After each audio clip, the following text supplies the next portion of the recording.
കാണാനുള്ള അവസരം നമ്മൾ കൊടുക്കണം. സോ നമ്മുടെ സ്റ്റേജ് കാണുന്നില്ല എന്നൊരു പരാതിയുണ്ട് ഒരുപാട് പേർക്ക്, പിന്നിലുള്ളവർക്ക്. അത് നമ്മുടെ ഒന്നവിടെ ഇരിക്കണം, ക്യാമറ ടീംസ് അവിടെ ഇരിക്കണം. നിങ്ങൾ അകത്ത് കയറുവാടെ ഇരിക്കണം, അല്ലെങ്കിൽ പുറത്ത് ഇരിക്കേണ്ട വരും. അതുകൊണ്ട് പ്ലീസ് പുറത്തേക്കുന്ന ഒരുപാട് പേരെ കാണാൻ വേണ്ടി നിൽക്കുന്നതാണ്. നമ്മളിപ്പോ വന്നോളൂ, പ്ലീസ് ഇരിക്കണം, ഉറപ്പായിട്ട് ഇരിക്കണം. എല്ലാവരും റിക്വസ്റ്റ് ചെയ്യുന്നു. കാരണം ഒരുപാട് പേര് പുറത്തുണ്ട്, അവർക്ക് കാണാൻ കഴിയുന്നില്ല. അതുകൊണ്ട് എല്ലാവരും ഇതിനുള്ളിൽ ഇവിടെ ഇരിക്കണം. പഠിക്കോ ഈ ഗാനം നമ്മൾ കോഴിക്കോടുകാര് ഒരു കാലത്ത് നെഞ്ചേറ്റിയ പാട്ടാണ് കേട്ടോ.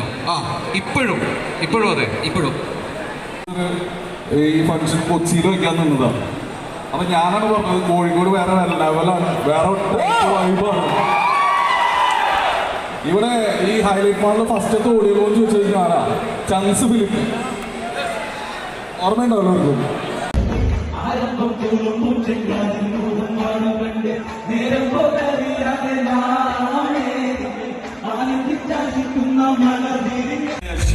കാരണമാണ് ഇത് എക്കാലത്തെ ഈ സിനിമയോടുകൂടി മലയാളത്തിന് അഭിമാനിക്കാവുന്ന എന്റെ പഠനകാലത്തെ ഹീറോസ് ആണ് ഇവിടെ രണ്ടുപേരിയിരിക്കുന്നത്. റഹ്മാൻ സാറിനുണ്ടായിട്ടുള്ള ഫാൻസ് എന്ന് പറഞ്ഞാൽ കേരളത്തില് ഒരു ടീനേജ് ഹീറോനും ഉണ്ടായിട്ടില്ല. ആ റഹ്മാൻ സാറാണ് നമ്മുടെ ഇവിടെ എത്തുന്നത്. അതോടൊപ്പം എൻ്റെ മാച്ചോ മാൻ എന്ന് പറയുന്നത് ബാബു ആന്റണി. ഇവർ രണ്ടുപേരും സ്ക്രീനിൽ വന്നാൽ ഉണ്ടാകാൻ പോകുന്ന തീയാണ്. വർഷങ്ങൾക്ക് മുമ്പ് ചിലമ്പിൽ ഇവരെ ഏറ്റുമുട്ടിയിട്ടുണ്ട്. പക്ഷേ ഇനി ബാഡ് ബോയ്സ് എന്ന് പറയുന്ന സിനിമ ഇത്രയും പേര് കണ്ടാൽ മതി ചെയ്യാൻ, ഇത്രയും പേര് കാണണം, ഉണ്ടാവില്ലേ? ശിഷ്യരിൽ ആർക്കും കൊടുക്കാതെ ഞാൻ ബാക്കി വെച്ച നാടകം ഗണപതി രംഗത്തിൽ തുടങ്ങി ഗരുഡകരണത്തിലെത്തി പുതുരംഗത്തിൽ തീരുന്ന 64 മർമ്മസ്ഥാനങ്ങൾ അടങ്ങിയ 36 വാഴ്ത്താൻ 7 ജന്മം ജനിച്ചാലും കഴിയില്ല കേശവ, നിനക്ക് തടുക്കാനും ജയിക്കുന്നു.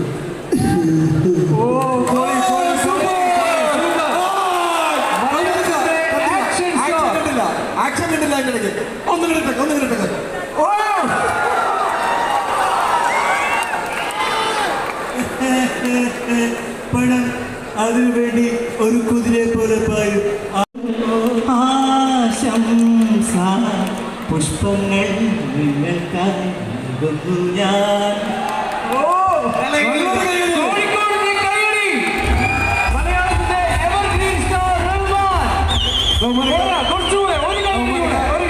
ഒരു 2 മിനിറ്റ് നിന്ന് നമ്മൾ 20 ആളെ വിളിക്കാറുണ്ട്. ഒരാളെ വിളിക്കാം, ആ ആളെ വിളിക്കുന്നത് വേറൊരാളെ വിളിക്കാണ്.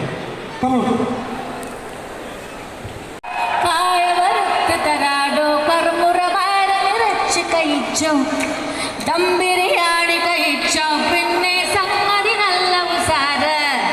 കൽവിൽ തേനൊഴുകണ കോഴിക്കോട്.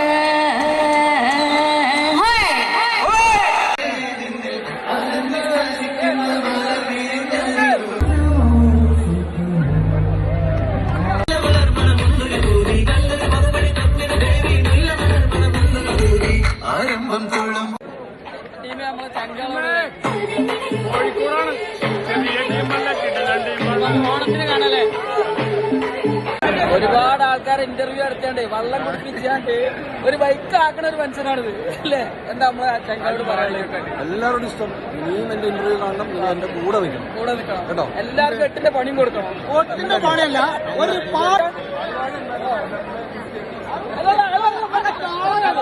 അതെന്നെ ഇവിടെ പറയണ്ടേ, അതൊക്കെ പൊളിച്ചടക്കില്ലേ.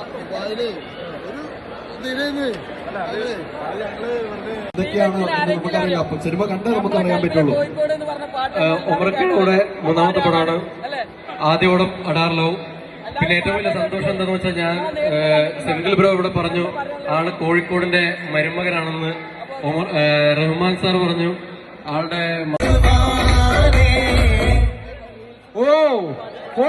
വേറെ ലെവൽ, ഒന്നും പറയാനില്ല അല്ലെ? ഈ ഓണം തൂക്കിയിരിക്കുമെന്ന കാര്യത്തിൽ ഒരു സംശയവുമില്ല. ഹരിനാരായണൻ. അപ്പോ നമുക്ക് ഏത് ടൈപ്പ് പാട്ടാണ് വേണ്ടതെന്ന് പറഞ്ഞാൽ 10 മിനിറ്റിന്റെ ഉള്ളിൽ വന്ന് എഴുതി തരുന്ന ഹരിച്ചേട്ടനാ. ഹരിച്ചേട്ടാ, ഞാൻ മറ്റേ നമ്മുടെ ഗായകനുണ്ടല്ലോ, അതും കൂടെ ഞാൻ കൂട്ടി. അപ്പൊ ഞാനിത് എഴുതിയ സമയത്ത് ഞാൻ ഇവിടെ ഇല്ലാണ്ട് കഥ എഴുതിയപ്പോഴാണ് അത് ഞാൻ വീണുള്ളത്. പോളെ ഒന്നുകൂടെ കുറിക്കേ. അപ്പൊ ഹരിച്ചേട്ടാ, ഈ പാട്ട് ഗംഭീരമായിരിക്കും.